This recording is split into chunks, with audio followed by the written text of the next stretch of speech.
नमस्कार मंडळी, मी आता तुम्हाला एक सुंदर असं दृश्य दाखवणार आहे आणि ते बघून तुम्ही निश्चितच खुश व्हाल. आणि कारणही तसंच आहे. आता संध्याकाळचे दुपारचे साधारणपणे 4:45 वाजायचं टायमिंग झालंय आणि या ठिकाणी आकाशात असं काय चित्र निर्माण झालंय ते पाहिल्यानंतर तुम्हाला खूपच आनंद होईल. खास करून लहान मुलांना हे चित्र बघायला फार आवडते, त्यामुळे हे तुम्हाला मी दाखवायचा प्रयत्न करतोय. चला तर तुम्हाला दाखवतो. माझ्या पाठीमाग आता मावळतीचा सूर्य आहे. तर पूर्वेकडच्या बाजूला हे बघा, हे चित्र. तर या ठिकाणी मंडळी इंद्रधनुष्याची कमान तयार झाली आहे. पावसाळ्यात किंवा पावसानंतर, पाऊस पडल्यानंतर हे दृश्य आकाशात तयार होते आणि हे बघायला खरंच नशीब लागते. काय वेळेला हे रोज तयार होते असं काय अजिबात नाही.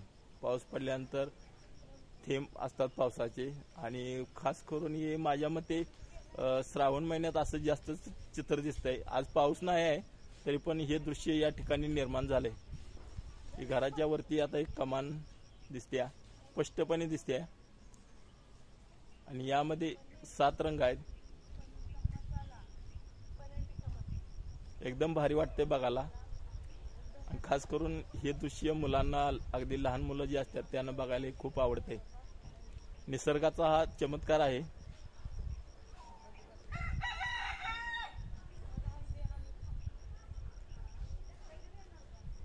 तुम्हाला कसं वाटतंय हे मला कमेंट मध्ये नक्की सांगा. हा किल्ले पन्हाळागड आहे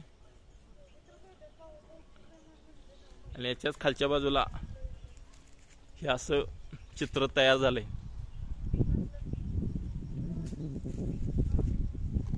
बघायला लय भारी वाटतंय.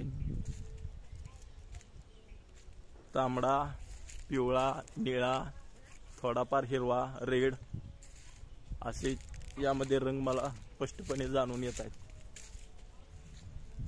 मी थोडं पुढे जाऊन तुम्हाला दाखवण्याचा प्रयत्न करतो. या ठिकाणी काही म्हशी जनावरं सोडलेले चरत आहेत आणि त्यांच्यावरती ही कमान दिसत आहे आणि दिसायला हे चित्र अतिशय सुंदर दिसत आहे.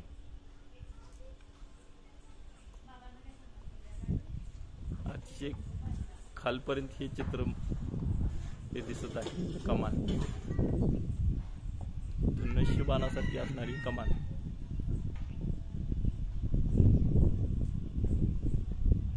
बराच वेळ झाला हे चित्र अजून मला दिसतंय इंद्रधनुष्याचं.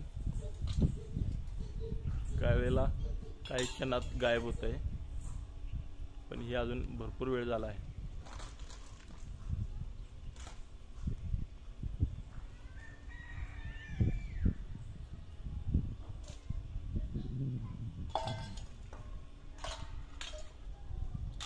हा आहे पन्हाळगड.